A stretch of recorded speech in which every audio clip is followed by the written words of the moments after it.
À 15 jours du coup d'envoi de la Coupe du Monde de biathlon, voici les épreuves de pré-saison. On est en direct de Souchen en Norvège. Place maintenant à la Mass Start Homme. On va retrouver Martin Fourcade et on va surtout retrouver Anne-Sophie Bernadi et Alexis Boeuf aux commentaires.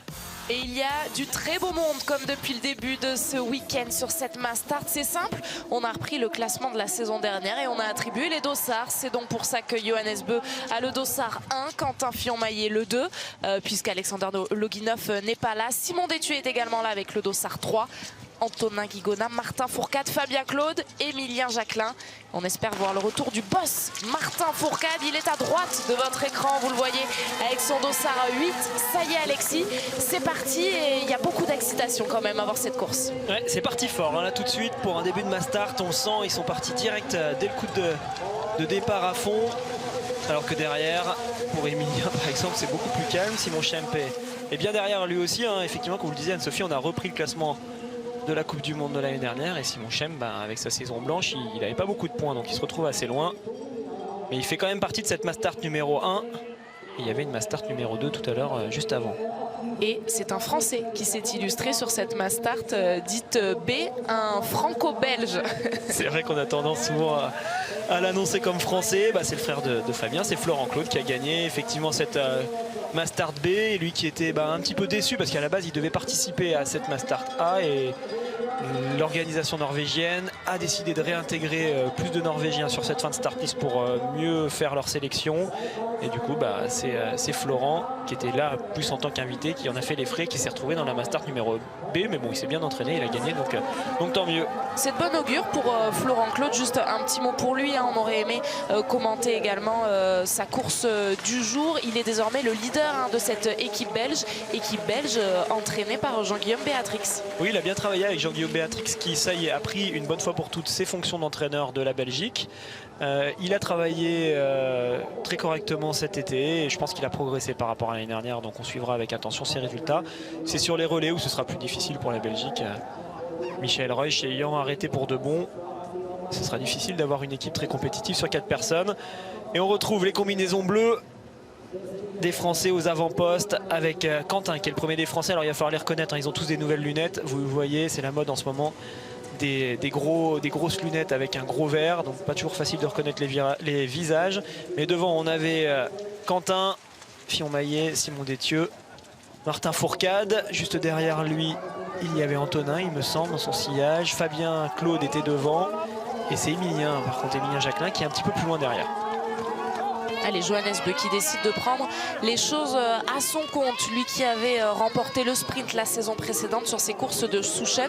Oui, mais il n'y avait pas de Français l'année dernière puisqu'elles étaient une semaine seulement avant le début de la saison. Cette fois, 15 jours avant, les Français en ont profité pour peaufiner leur préparation qui s'achève avec ces courses internationales. Hier, il y avait de bonnes choses du côté français. On l'a dit, le podium de Martin Fourcade, la 6e place de Simon Détieux, la 10e de Fabien Claude et puis Émilien Jacquelin et Quentin Fillon-Maillet qui étaient 13e et 15e. 5 Français donc dans le top 15 et pour l'instant ils sont en meilleure position encore. Aller chercher un résultat, c'est l'objectif pour cette équipe de France et Martin Fourcade décide de skier à côté de Johannes Beu et même de peut-être prendre un petit peu d'avance sur le Norvégien à l'approche du premier tir. Ouais, ça skie fort comme chez les filles dès le premier tour. Pas de premier tour gratuit entre guillemets comme on voit parfois sur la Coupe du Monde. Ça va très vite, comme je disais chez les filles, c'est des courses d'entraînement. Le but c'est de faire monter le cardiaque, on n'est pas là pour calculer, on n'est pas là pour se regarder. On essaye de faire monter le cœur le plus possible pour être prêt à Östersund. Même si là on va bien sûr vouloir gagner, l'objectif c'est surtout de gagner sur la Coupe du Monde. On voit le départ, regardez c'est tout de suite parti quand même très fort, on voit pas toujours ça sur les Coupes du Monde. Là on sent que tout le monde a envie d'y aller pour de bon, en tout cas les conditions sont parfaites. On le voit, hein, on est à peine en début de journée, enfin en début d'après-midi plutôt pour nous en France. Et là-bas en Scandinavie, il fait déjà bientôt nuit, hein, on voit le soleil qui est très bas. Il y a des couchers de soleil interminables en Scandinavie à cette période de l'année, avec la nuit qui tombe aux alentours de 15 h. Donc là on le voit, une luminosité qui est déjà très faible. De la brume, parce qu'il fait assez froid. Puis il y a pas mal de canons à neige qui crachent de la neige un peu partout. Donc ça ramène de l'humidité un petit peu juste au-dessus de cette piste. Et c'est pour ça qu'on a cette ambiance quand même particulière. On a l'impression d'être pas loin du pôle Nord. Et de toute façon, c'est le cas. Et on aime voir l'attitude de Martin Fourcade sur ce début de course sans complexe, qui se met devant, qui vient se frotter à Johannes Beu à ses côtés. Et les Français dans son sillage sont bien là. Alors qu'on a vu Émilien Jacquelin, lui, vous l'avez vu, hein, passer l'intermédiaire de dos. Il est en 26e position. Mais tout peut changer évidemment avec ce premier tir qui s'avance pour les biathlètes engagés aujourd'hui sur cette Mastart. Alors à l'époque, il y avait un drone qui permettait de faire quelques images aériennes plutôt que voir le public aux endroits, parce que bon, ça reste, c'est pas une Coupe du Monde, donc il n'y a pas autant de caméras que sur la Coupe du Monde, même si c'est très bien produit par les Norvégiens, ces courses. Il y a forcément des endroits sur cette piste qui est assez longue qui ne sont pas couverts par des caméras, donc c'est pour ça qu'on voit le public à certains moments. Et aujourd'hui, de toute façon, même avec un drone, ça n'aurait pas été possible de le faire voler. Vu la brume, on n'aurait pas vu grand-chose. Les Français sont toujours là, bien devant, ça skie fort. Hier, c'est Fabien hein, qui a eu le meilleur temps de ski sur le sprint. Et comme je l'avais dit, il y avait un peu de neige dans le dernier tour pour les meilleurs. Donc on va voir s'il confirme aujourd'hui son bon état de forme. En tout cas, ça a l'air d'être le cas dans le premier tour. Le retour de la saison, la vraie, je vous le rappelle, le lancement de cette Coupe du Monde, c'est dans un peu moins de 15 jours désormais. Ce sera le 30 novembre et on vous donne rendez-vous une heure avant le début des courses. Vous en avez l'habitude, c'est le relais mixte simple et le relais mixte qui ouvriront la saison à Östersund cette année. Mais juste avant, donc prise d'antenne à partir de midi pour vous présenter tous les enjeux de cette saison et notamment vous faire découvrir les biathlètes français comme vous ne les avez jamais vus dans leur intimité, puisque Tanguy Queyroix et vous-même Alexis sont allés les suivre au cours de l'été, au cours de l'automne, pour nous montrer les coulisses de leur préparation. Alors quand vous voyez le peloton, si vous avez l'impression qu'ils sont beaucoup, c'est normal, ils sont 40 hein. On l'a dit tout à l'heure chez FI, attention Martin qui a failli se mettre le bâton entre les jambes, là il y avait quand même pas mal de vitesse. Ça aurait pu faire des dégâts, mais c'est bon, il s'est bien repris. C'est ça, des fois, les petites choses qu'on voit sur le début de saison, quand on passe du ski à roulette au ski de fond. Je le disais hier, regardez Martin, là, hop, il est venu accrocher son ski. Quand on passe du ski roue au ski de fond, ça se fait quand même assez bien, mais on a quand même des skis à roulettes qui sont beaucoup plus courts que les skis de fond. Et même si Martin fait du ski de fond depuis très longtemps, à chaque fois, là, dans les premières semaines, des fois on peut avoir ce genre de petit déséquilibre où on lève pas assez la spatule avec le bout du pied, du coup ça fait qu'elle accroche à des endroits où on n'a pas envie qu'elle accroche et ça peut vous déséquilibrer. Mais donc on disait, chez les filles ils sont 40, regardez ce pas de tir qui est très large, 10 de plus que sur un pas de tir de norme A, de norme Coupe du Monde. Et ceci s'explique par le fait que c'est avant tout un pas de tir d'entraînement pour cette station de Souchen. Allez, le premier juge de paix de cette course, avec le premier tir, le coucher, et Martin Fourcade qui est en tête, qui doit s'installer à la cible du numéro 2, son dossard. Johannes Beu, lui, vient donc à la cible numéro 1 aux côtés de Quentin Fillon-Maillet. Une visibilité qui va être légèrement atténuée. Bacon, alors il a déjà tiré très vite, c'est normal, il s'est installé peut-être à la cible numéro 40. Oui, d'ailleurs je crois qu'il a le dossard numéro 40, donc le temps que les autres traversent le pas de tir, lui il a eu le temps de faire son tir. C'est intéressant, mais normalement, regardez, il est tout au fond, il est déjà en train de skier, le Norvégien. Finalement, ceux qui vont tirer le plus vite au cible numéro 1, 2, 3 vont ressortir quasiment en même temps que lui. Il y aura une erreur pour Martin Fourcade, une erreur également pour Fabien Claude, une erreur pour Johannes Beu, une pour Antonin Guigona et pour Simon Schemp. Ça part un petit peu dans tous les sens. Le plein en revanche pour Tarjei Beu et Quentin Fillon-Maillet. Regardez Bacon avec son dossard numéro 40. Il a fait vraiment la belle opération parce qu'il est arrivé dans les premiers sur le pas de tir. Il devait aller à la cible qui correspondait à son numéro de dossard, donc c'est-à-dire la cible numéro 40 qui est pile en face de l'entrée sur le pas de tir. Et ça lui a permis d'enchaîner tout de suite. La sortie de la note pénalité pour Simon Détieux qui va être dans un groupe très resserré avec Antonin Guigona, avec Martin Fourcade et avec le dossard 1 du Norvégien Johannes Beu. Ouais, les meilleurs sont là dans ce deuxième groupe. Alors il y a quand même Quentin qui a fait la belle opération, qui est ressorti dans le groupe de tête, il me semble. Oui, on le voit sur le classement qui s'affiche. Quentin Fillon-Maillet qui est à moins de 6 secondes de Bacon. Attention également à Tarjei Beu qui est à moins de 4 secondes, qui lui va pouvoir skier avec Arne Pfeiffer. L'aîné des frères Beu s'était imposé sur la Mastart de Souchen la saison dernière. Mais il y a des chances que ça se regroupe quand même dans ce deuxième tour, même si Quentin pourrait éventuellement accélérer avec Tarjei. Les meilleurs, normalement, sont quand même en nombre à l'arrière. Ils vont essayer de faire le forcing pour rentrer sur la tête. On voit le tir de de Johannes avec un beau cordon en bas à droite là sur cette balle qui est tombée quand même. Et là, voilà, la sanction. Souvent on a un avertissement quand on a un tir qui est légèrement décentré. Et derrière c'est la sanction sur la balle suivante si on ne se reprend pas. Johannes a perdu sa balle en bas. Alors il peut y avoir plusieurs raisons hein, sur une tendance basse droite par rapport au réglage. Le froid est en train d'arriver, ça se voit avec cette nappe brumeuse qui est synonyme normalement de froid. Ça veut dire que le froid est en train de tomber, de redescendre. Et ça a tendance à entraîner les balles vers le bas de la cible. Alors le deuxième groupe va arriver juste derrière avec les plus rapides. Il y a quand même de l'écart, hein, donc belle opération pour Pfeiffer, pour Quentin, pour Tariebeu. Pfeiffer, l'Allemand qui montre que comme chez les filles, ils sont bien au rendez-vous. Arnd Pfeiffer, hier il signait un des meilleurs temps de ski, le 6e très exactement, mais il a fait 2 fautes sur le pas de tir. Il est bien préparé comme nous l'a montré tout à l'heure Franziska Preuss ou encore et surtout Denise Herrmann. Alors Quentin prend pas de risque, il reste derrière. Par contre ça skie fort là pour les autres Français. Ils sont là, Simon Détieux avec le dossard 3, Martin le dossard 8, Fabien Claude avec le dossard 15 et Antonin, on voit pas son dossard mais c'était bien lui. Antonin Guigonin, il a le dossard 7 si vous arrivez à le repérer sur la piste. Antonin, c'était le Français le moins en forme hier, notamment sur les skis. Il a signé une 37e place, 41e temps de ski. Alors il a été malade au début du stage. Est-ce que ça peut être une des explications à sa mauvaise performance d'hier? Oui, bien sûr, ça peut être une des raisons. Après, il y a aussi un facteur à prendre en compte, c'est qu'Antonin a un petit peu plus de mal que les autres à skier en individuel.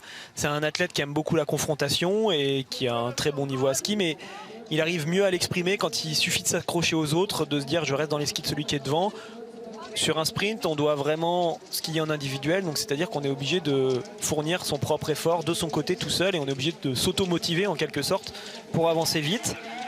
Il a un peu du mal à le faire, surtout sur un début de saison, alors que là on le voit, hein, pour l'instant il est largement au niveau des autres, il est sur le bord de la piste. Là il peut se jauger en direct, hein, se dire bon ils vont à cette vitesse là, donc j'ai pas le choix, je vais à la même. Et ça tient. En tout cas pour l'instant. Et il revient fort, il revient bien ce deuxième groupe. Martin Fourcade a désormais 10 secondes de retard sur Johannes Dahl, le Norvégien. Martin Fourcade qui était ressorti du pas de tir après le premier tir à un peu moins de 25 secondes. Ah, ça fait du monde hein, sur ces Mastart à 40.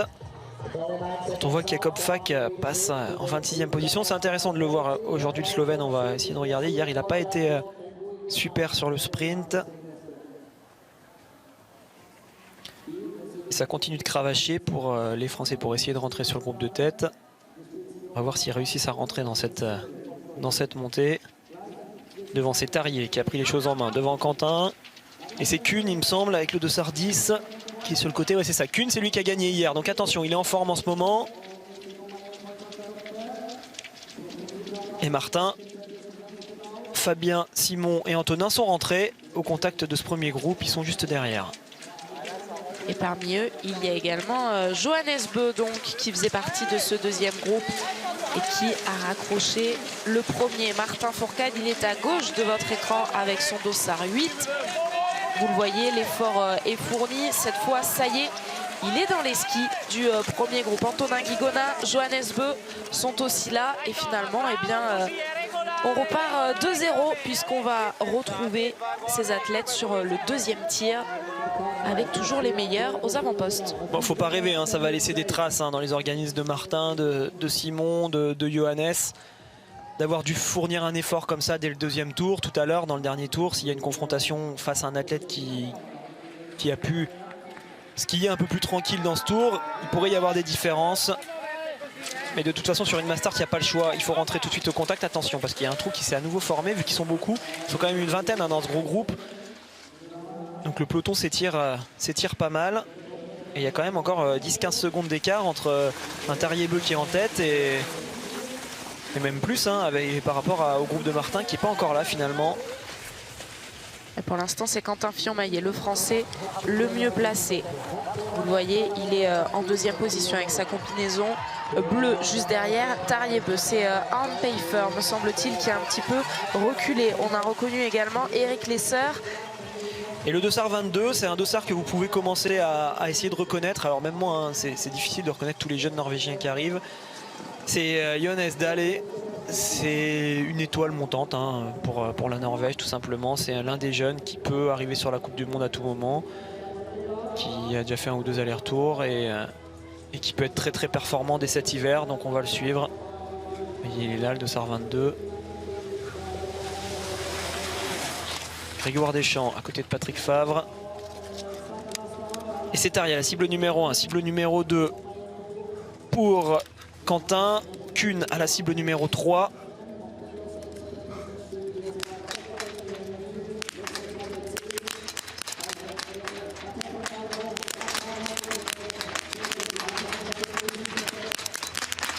Eric Lesser fait le plein, le premier. Il va pouvoir ressortir avec Petersen, avec Montello aussi. C'est la surprise. L'Italien, Tariebeu.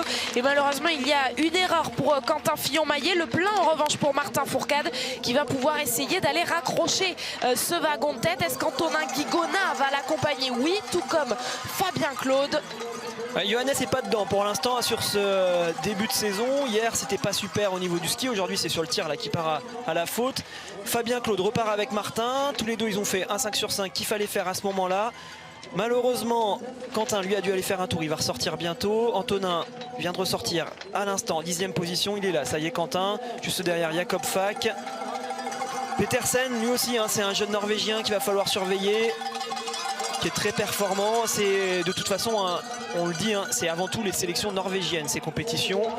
Donc c'est normal qu'on voit des jeunes Norvégiens vraiment affûtés. Eux, ils ont dû préparer ce rendez-vous. C'est pas comme un Martin ou tout le reste de l'équipe de France qui profite de ces courses de Souchon pour se préparer pour la Coupe du Monde. Donc ça veut dire qu'ils ne sont pas encore à 100% de leur capacité. Pour les jeunes Norvégiens et leur sélection sur ces courses, c'est le contraire. Il faut se préparer spécifiquement pour être à 100% sur ce week-end. Et c'est pour ça qu'on voit ces jeunes là qui sont un peu partout. On se dit ah bah ouais, il y a beaucoup de monde, mais vous verrez hein, dès que ces jeunes seront sélectionnés sur la Coupe du Monde, pour eux ce sera quand même beaucoup plus difficile d'être performants, même si certains réussiront à faire de beaux exploits. Il faudra quand même encore gravir quelques marches jusqu'au succès. On a vu la sortie de Johannes Beu de cet anneau de pénalité qui ressort 30e à plus d'1 minute désormais un d'écart de Petersen qui a pu s'extraire le premier de ce pas de tir.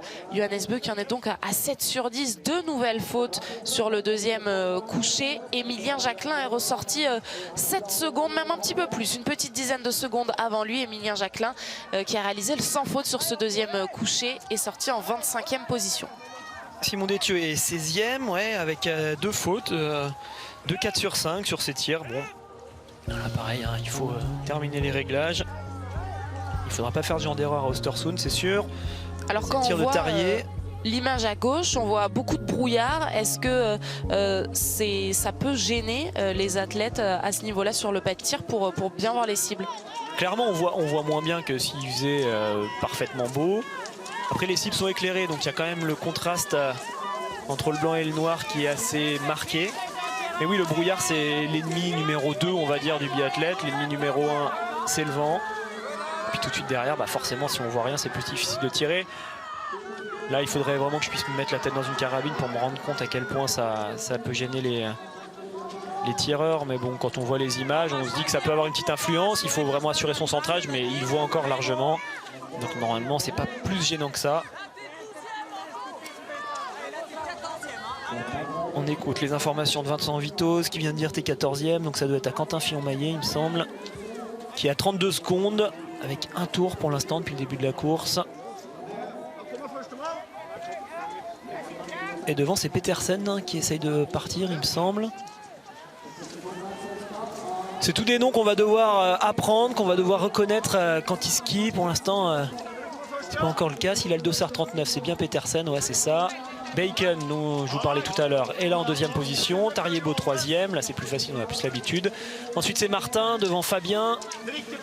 Il me semble que c'est Kuhn derrière lui. Et il y a Montello ou Bortolini, un des deux Italiens. Montello qui fait une belle course pour l'instant, et Eric Lesser également fait partie de ce groupe.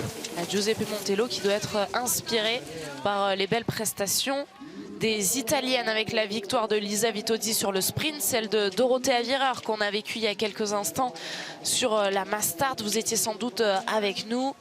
Giuseppe Montello, du haut de ses 26 ans, qui est quand même bien en dessous du niveau des biathlètes qui sont avec lui. Il a terminé 89e la saison dernière au classement général.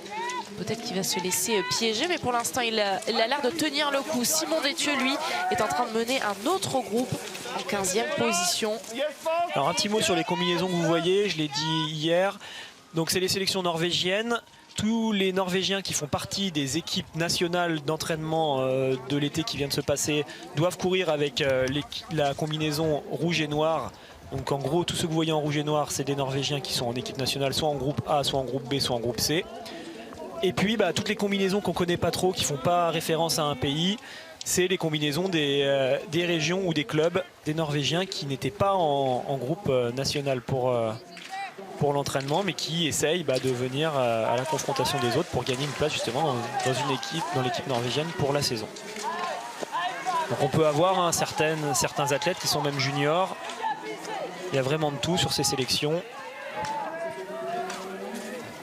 Fabien Claude qui résiste bien là dans ce groupe-là avec Martin Fourcade, avec Tarjei Bø.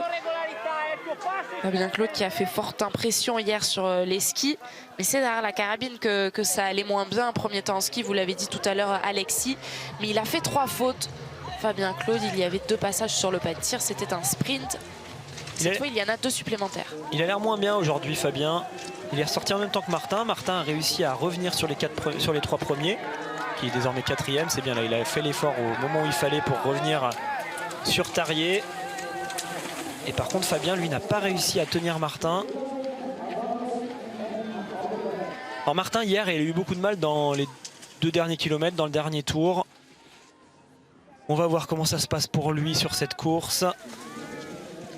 Pour l'instant, il a l'air très bien. Et il parlait également hier, Martin Fourcade, au micro de nos confrères de l'équipe, de son mal à sortir, la démultiplier, l'a-t-il dit. Il l'aura sans doute lorsque ce sera une épreuve Coupe du Monde. Se faire violence, c'est aussi plus compliqué, on imagine, sur ces épreuves de préparation qui ne rapportent aucun point. Il faut aussi prendre en compte que le corps évolue. Martin ne peut plus faire tout à fait les mêmes choses que quand il avait 20 ans. On n'a plus les mêmes aptitudes physiques, on a un corps qui change. Donc je pense que maintenant il a beaucoup plus d'endurance fondamentale, donc il est capable d'aller beaucoup plus vite sur une durée longue. Par contre, peut-être que les moments d'accélération pure, il est moins capable de les fournir qu'à une certaine époque. Et c'est à lui de trouver une nouvelle façon de faire, une nouvelle façon de skier. En tout cas, normalement il est rapide sur ses tirs debout. En tout cas sur la première balle, il s'installe très vite, Martin, en général. On va voir si c'est le cas.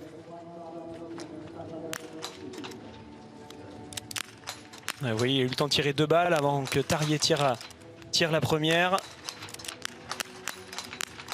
Ah oui, c'est le plein pour Martin Fourcade qui va pouvoir ressortir en tête devant tous les Norvégiens avec lesquels il s'est installé, puisqu'il y a des fautes pour tout le monde, pour Dale, pour Petersen et pour Tarjei Bø. Et il va avoir de la marge, il va avoir 30 secondes, allez 25 secondes d'avance sur tout le monde, Martin, car ils sont tous partis à la faute. C'est le seul à avoir réussi sans faute sur ce tir. Ah, ça fait plaisir de voir un Martin qui refait ce qu'il sait faire. Frédéric Jean qui va lui donner toutes les informations nécessaires. Montello qui lui ressort avec le 5 sur 5, donc il pourrait ressortir 2e. Bon, il va ressortir quasiment en même temps que ceux qui ont fait un tour, qui vont commencer à pointer le bout de leur nez à la sortie de la note pénalité. Voilà, c'est Tarjei qui ressort 2e. Montello va ressortir 3-4e avec Dale, il me semble. Quentin Fillon-Maillet est en difficulté sur le pas de tir puisqu'il concède 2 erreurs. Le plein en revanche pour Simon Détieux qui ressort là en 7e position, 2e meilleur français.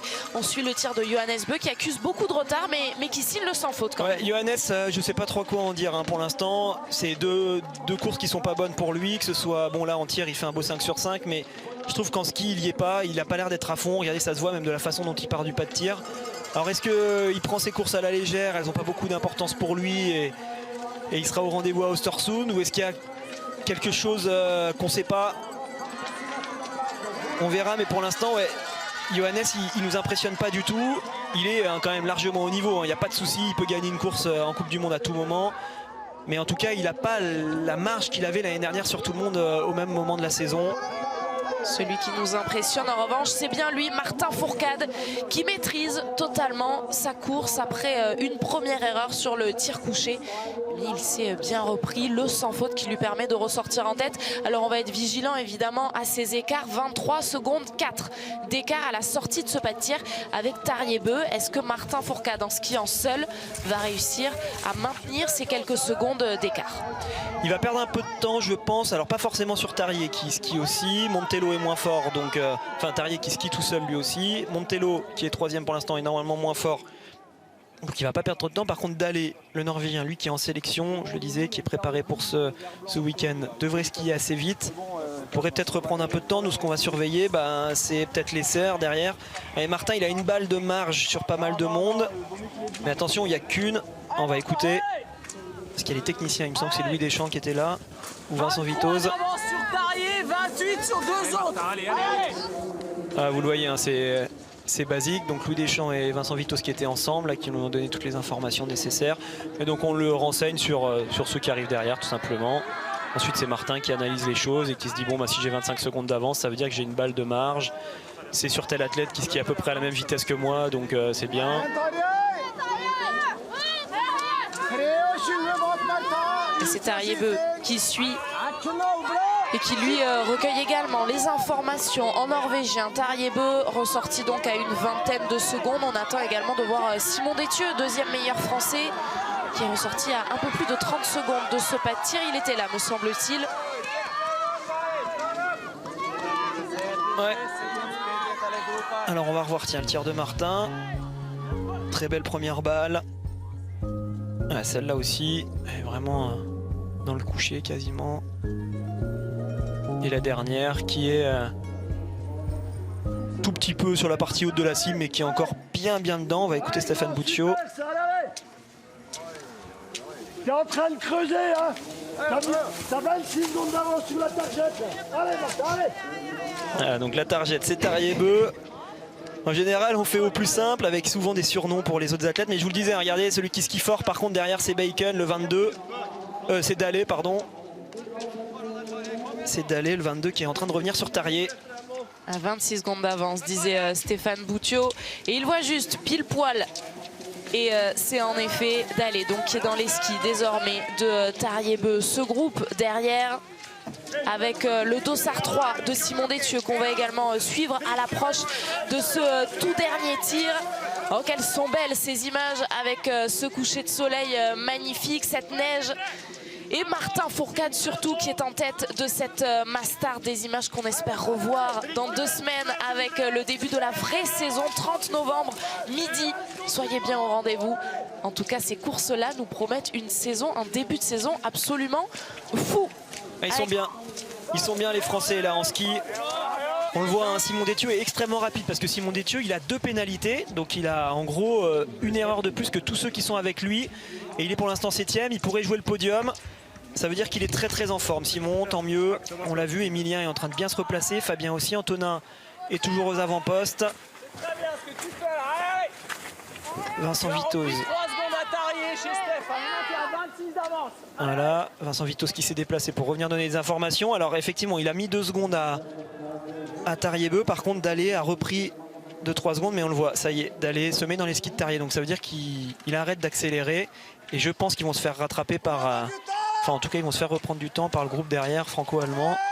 On va dire, avec Kuhn, avec les serres, Simon Détieux. Est-ce que c'est Chem qui est avec eux? Ouais, c'est Chem qui est là. Il est pas mal, Chem, sur cette course.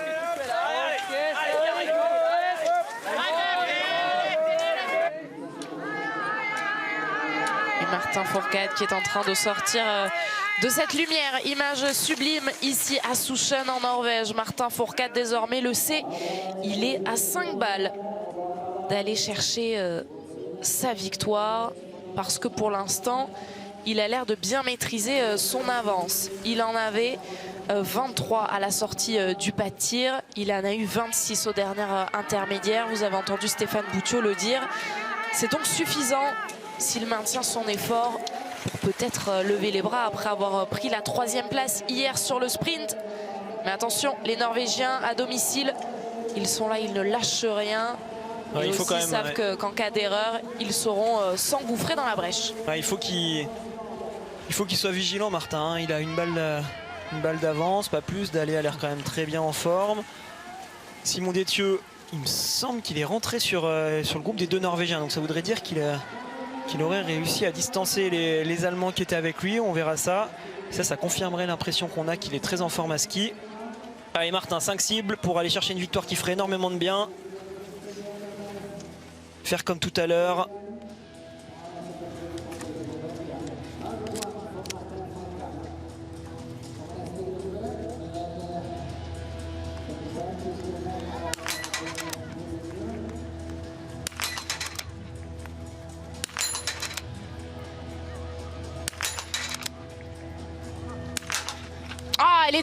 Elle est dehors cette dernière balle. Martin Fourcade va devoir aller tourner sur la note pénalité et attention, ça va peut-être profiter aux deux Norvégiens qui suivent avec Tarjei Bø. Simon Détieux lui s'est installé sur la cible numéro 4. Il aurait pu ressortir avec de l'avance, maintenant il ne faut pas qu'il traîne parce que ça pourrait rentrer par l'arrière. Alors on n'a pas vu où elle était cette dernière balle vu que la caméra s'est arrêtée. Allez, il y a déjà 2 erreurs là, 3, une pour Simon aussi, donc c'est toujours Martin qui est en tête, mais les sœurs est bien parti. Il aura de la marche sur tout le monde, Martin. Normalement, il va la gagner cette course. Et il peut remercier ses adversaires. 2 anneaux à faire pour Tarjei Bø. Oh, qu'est-ce qui s'est passé? 2 pour Dalé, 4 pour Simon Détieux et Martin Fourcade qui regarde donc un petit coup d'œil sur l'écran qui lui permet de voir qu'en effet, il va pouvoir ressortir en tête. Antonin Guigona a réussi le plein. Et une nouvelle erreur encore pour Johannes Bø. Ouais, Johannes qui a eu du mal sur cette course. Qu'est-ce qu'il fait, Emilien? Emilien, ouais, 2 fautes, lui aussi. Oh, il n'est pas content, Emilien, il repart tout doucement. Allez, faut quand même la finir à fond, cette course, c'est important. Et bah du coup, c'est Anto qui ressort deuxième. Ouais, ça a craqué fort sur ce dernier tir. Et c'est Simon Détieux là qui a fait 3 fautes. Non, même 4 fautes, pardon, 4 erreurs. Allez, Anto, il va falloir s'arracher pour qu'on ait pourquoi pas un doublé. Simon Schempp ressort avec Eric Lesser, ils sont 5e et 6e. Stromstein, le jeune Norvégien qui lui est en sélection, ressort 4e. Et Johannes, il est là. On note aussi, vous en parliez tout à l'heure Alexis, le bon retour de Simon Schempp, le 18 sur 20, donc aujourd'hui, tout comme Martin Fourcade d'ailleurs, et qui est ressorti à 37 secondes en 6e position. Il faudra sans doute compter sur l'Allemand cette saison et c'est plutôt une satisfaction, ça fait plaisir en tout cas de le voir à ce niveau-là. Ouais, ça fait plaisir de voir Schempp qui revient. Il va y avoir une équipe allemande très dense, hein, j'ai l'impression. Ils vont avoir un très beau relais. Ils joueront face à la France. Martin va pouvoir gérer, c'est pas mal ça. Il a quand même un peu d'avance pour profiter de ce dernier tour. Le plus dangereux, allez, on va dire que c'est Antonin hein, qui est 2e tout simplement, juste devant Jakob Falk, mais c'est des athlètes qui normalement ne sont pas censés reprendre du temps à skier à Martin en ce moment. Donc il va pouvoir savourer et ouais, elle a été maîtrisée cette course. Il a fait l'effort au moment où il fallait dans le 2e tour. Il s'est loupé sur le premier tir, Martin, mais tout de suite il est revenu au contact. Il a pris les choses en main, voilà, il a été fidèle à ce qu'il faisait bien il y a 2 saisons. C'est comme ça que ça marche pour Martin. J'ai l'impression que c'est compliqué pour Jakob Falk là, qui s'est déjà fait doubler, il me semble. Ouais, il s'est fait doubler par le dossard 21 du jeune Norvégien dont vous parliez, Alexis Stromstein. Antonin Guigona qui pour l'instant fait honneur à son titre de vice-champion du monde de la Mastart. Souvenez-vous, il avait terminé derrière Dominique Windisch en mars dernier à Östersund. Et on espère que cette fois, ce sera derrière Martin Fourcade qui pour l'instant est en passe d'aller chercher un nouveau podium d'affilée après celui récupéré hier. Mais cette fois, c'est une victoire pour Martin Fourcade. Vincent Vitos qui s'est emmêlé parce qu'il ne connaissait même pas les noms de Stromstein qui arrive derrière. Il va bien le Norvégien, il est revenu sur Antonin. Ça va pas être facile de la garder cette 2e place. Et heureusement pour Antonin, j'ai l'impression que Jakob Falk est quand même moins bien. Donc normalement il devrait être au moins sur le podium.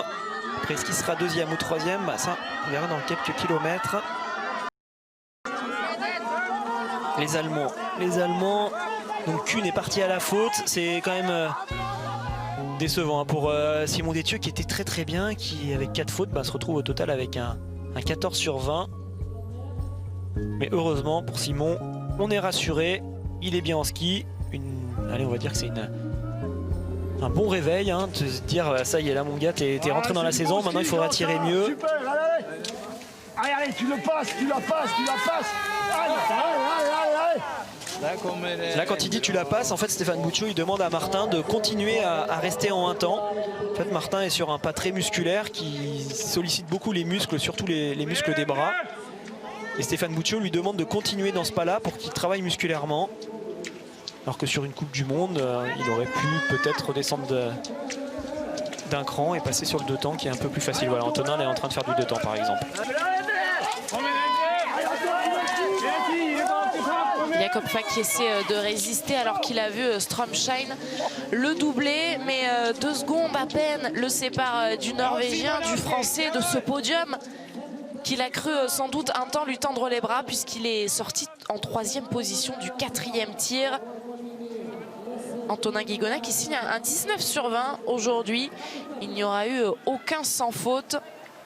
Mais 3 19 sur 20 me semble-t-il, 4 même. Jakob Fak, Antonin Guigona, Giuseppe Montello, décidément l'italien, et le norvégien Vernes avec son dossard numéro 36. Lui a fait un 18 sur 20, Martin Fourcade, mais il a assuré sur les skis. Ça va lui permettre de remporter cette course. Assez long une mass start comme ça en début de saison, ça fait 15 km. En début de saison on fait surtout des sprints et des poursuites, donc c'est-à-dire un 10 km et un 12 km 5. Alors l'individuel c'est 20 km mais on le fait pas exactement à la même allure, il y a des phases où on skie beaucoup plus doucement. Alors que là sur une mass start on est obligé de skier à fond tout le temps et on le voit dans le dernier tour là c'est pas facile pour les athlètes. J'ai vraiment un souvenir quand on participait à ces épreuves de Souchon que c'était très très long comme course.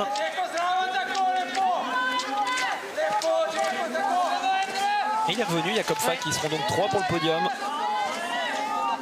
Alors est-ce qu'il a beaucoup forcé et ne va pas pouvoir peut-être sprinter derrière aussi attention, méfiance avec Johannes Bö qui est en train de se battre jusqu'au bout. Les 2 Johannes qui sont en train de se battre, Johannes Dalle et Johannes Bö. Johannes je crois à l'orgueil là il est en train de se dire attends Dalle t'es gentil là mon gars mais tu vas peut-être pas non plus m'humilier. Donc si tu me passes en ski et que tu as vraiment envie d'aller à fond, je vais faire la même chose. Donc ça montre que Johannes il est quand même pas si mal que ça, parce que quand on accélère dans un dernier tour, ça veut dire qu'on est capable d'avoir de la ressource.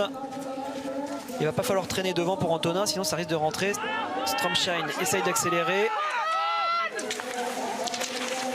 Allez, pour l'instant il résiste Antonin Guigona. Jakob Fak est toujours une menace derrière lui. Alors on ne revoit plus Martin Fourcade, car oui c'est l'issue de ce podium désormais qui nous intéresse. Et il a accéléré au bon moment. A repris les devants, ouais. Stromshine, je sais pas ce qu'il a fait, il a regardé derrière, allez, victoire pour Martin. Le retour gagnant de Martin Fourcade, il l'avait annoncé avoir préparé cette saison. Et bien la voici, la première victoire, on a envie de le dire, même si ce n'est qu'une course de pré-saison. Et il va être accompagné sur le podium par Antonin Guigona. Mais est-ce qu'il va y avoir un sprint? Est-ce qu'Antonin va réussir à conserver cette 2e place? Attention aux Norvégiens, ce sera bon pour Antonin Guigona, 2e aujourd'hui derrière Martin Fourcade. La Norvège représentée par Stromshine sur le podium. Mais il y aura Johannes Bö quand même dans cette cérémonie des fleurs puisqu'il termine 6e. Et meilleur temps de ski quand même pour Johannes Bö, c'est à noter. Il met 13 secondes au 2e temps de ski qui est tout simplement Johannes Dalle. 13 secondes, ensuite 3e temps pour Kuhn qui confirme. Alors c'est une mass start, on peut pas toujours prendre vraiment les temps pour acquis. Quentin Fillon-Maillet passe la ligne à son tour en 12e position. Fabien Claude est 13e. Ouais, Fabien qui a le même temps de ski que Martin, à 24 secondes. Allez, ils sont 4e et 5e Martin, et à 22 secondes du temps de ski de Johannes, mais il a moins forcé dans le dernier tour, donc c'est normal. Donc les Français sont en forme, c'est rassurant. On va voir Simon Détieux ce que ça donne. Ouais, on va essayer de traduire. De voir ces images de Martin Fourcade vainqueur qui répond à la télé norvégienne. Powerful than expected, but more the race went and more fast I was. Alors je me sens mieux en mieux en vue des courses. J'étais plus content qu'hier, on n'a pas eu le début de la réponse. Vous avez l'air meilleur que l'année dernière. On the skis I was able to keep the lead and Sur les skis, effectivement, j'étais capable de garder la tête et d'être concentré sur ce que j'avais à faire.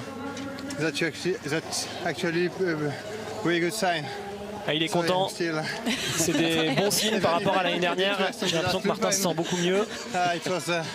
Norway at his best today. The sky was amazing and I really enjoyed it during the competition. So et il nous parle un peu du paysage en nous disant qu'il est très content de la Norvège, que c'était des paysages magnifiques. Il a quand même eu le temps de regarder un petit peu la lumière.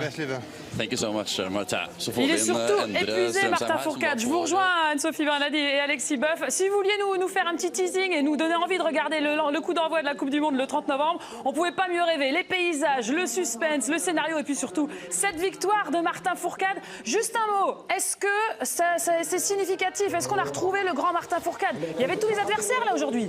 On a un Martin qui est meilleur que l'année dernière, en tout cas de ce qu'on a vu là sur ces 2 jours. C'est très rassurant et ça fait plaisir à voir.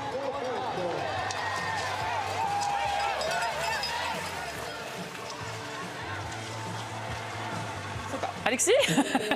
Bah, je viens de répondre, ouais, je disais... Pardon, je vous entendais pas. Je disais que sur ce qu'on vient de voir, que c'était très rassurant, que ça faisait plaisir et que j'avais l'impression clairement que Martin était plus en forme que l'année dernière. Et Johannes n'a pas l'air d'être plus fort que l'année dernière, donc ça promet un beau match avec tout le monde. Attention, il y a quelques athlètes qui sont performants, Dalé, Kuhn.